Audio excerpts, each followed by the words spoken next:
It was a rainy night in Seoul. The kind that made the neon lights blur into soft colors, like tears hiding behind glass. Inside a small underground studio, 5 young musicians sat in silence. The only sound came from the hum of an old heater and the faint echo of a piano key, pressed absent-mindedly. The leader, Jun, looked down at his cracked hands. He had been playing music since he was a child, ever since his mother gifted him a broken guitar from a thrift store. She used to say, if you can make beauty from something broken, you can survive anything. But now, years later, that same guitar sat beside him, its strings worn, its wood faded, a mirror of their journey. Their group, Soul Beat, had dreamed for years to share their music with the world. But the world rarely listens to those who can't afford a microphone. Each member carried their own pain. Jun, the leader, lost his mother to cancer the same year they formed the band. He wrote songs to keep her memory alive. Minho, the quiet pianist, once a classical prodigy who had to drop out of music school when his father went bankrupt. Sung, the drummer, deaf in one ear after a car accident, but he could feel rhythm better than anyone. Yuna, the only female member, her voice once silenced by stage fright, after being humiliated in a school performance. Taeyong, the youngest, working night shifts at a cafe to pay for studio rent. For years, they played on street corners. Cold nights, empty streets, only a handful of listeners. Sometimes no one stopped. Sometimes, when Jun's voice cracked from exhaustion, Yuna would quietly start humming, her tone soft but full of emotion. That sound, that harmony, was what kept them together. They learned to survive not on applause, but on each other. A stranger had filmed them performing Fix You by Coldplay in Hongdae Street. The harmonies were raw, almost painful, 5 voices that sounded like one. That video went viral overnight. For the first time, people heard their pain, and called it beautiful. A week later, they received an unexpected email. Invitation. America's Got Talent, season auditions. At first, they thought it was a joke. But it was real. Their lives were about to change. They had nothing, barely enough to pay for their plane tickets. But Jun looked at the group and said, "Greater than, we've been broken for too long. Let's fly with what's left of our wings."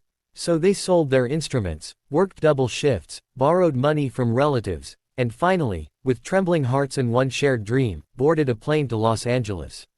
The bright lights of the AGT stage were blinding. The judges, Simon Cowell, Sofia Vergara, Heidi Klum, and Howie Mandel, sat waiting. Thousands of eyes watched them. Cameras rolled. Simon leaned forward. "So, who are you guys?" Jun took a breath. "We are Soul Beat, from South Korea. How long have you been together?" Simon asked. 7 years, Jun smiled faintly. 7 years of, never giving up.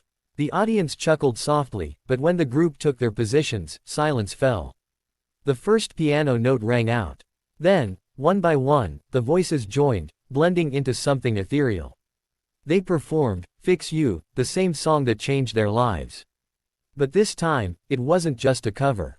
Yuna's voice trembled like a whisper from heaven. Taeyong's harmony floated beneath her, soft as light.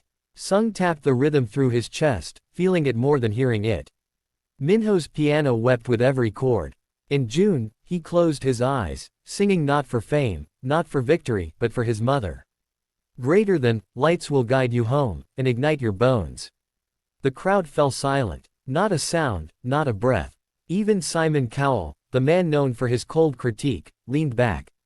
Eyes glistening. When the song reached its climax, all 5 voices soared together, their harmonies perfectly synchronized. It wasn't just music. It was a cry of survival. A prayer. A promise that even broken souls can create beauty together. And then, silence. For a heartbeat, no one moved. Then the entire hall erupted. The crowd stood, roaring. Sophia covered her mouth, tears streaming. Heidi shouted, "That was the most beautiful harmony I've ever heard." Simon slowly stood up. He didn't say a word. He just walked over to the golden buzzer. He pressed it. Sparkles' golden confetti exploded across the stage. Sparkles. Soul Beat fell to their knees. Yuna sobbed uncontrollably. Jun looked up, whispering, "We did it, Mom." Simon said softly, "Greater than, that, was perfection. Not because you sang perfectly, but because you sang with your hearts." Backstage, the group sat together in silence, covered in golden glitter. No fancy words, no celebrations, just quiet smiles. Minho whispered, "Do you think we made her proud?" June nodded, eyes shining with tears. "I think, she heard us. They didn't win the season. But they won something far more important, millions of hearts around the world. Their song topped charts. They were invited to perform at global events. But they always returned to that small underground studio in Seoul, the one where it all began. They painted the walls blue, their color of hope, and hung a small framed photo of their AGT performance. Under it, they wrote, 'Greater than, we started with nothing, and found everything in music.' June now teaches young musicians who can't afford lessons. Yuna mentors shy singers who fear the stage. Sung organizes free drum workshops for children with hearing challenges. Minho writes film music. Taeyong runs the band's YouTube channel, where they post every Friday, reminding fans that harmony isn't just sound, it's understanding. Their AGT performance remains one of the most viewed in history, not for its technique, but for its emotion. Every time someone replays that video, they feel something different: grief, hope, healing. Because Soul Beat didn't just perform a song. They became the song.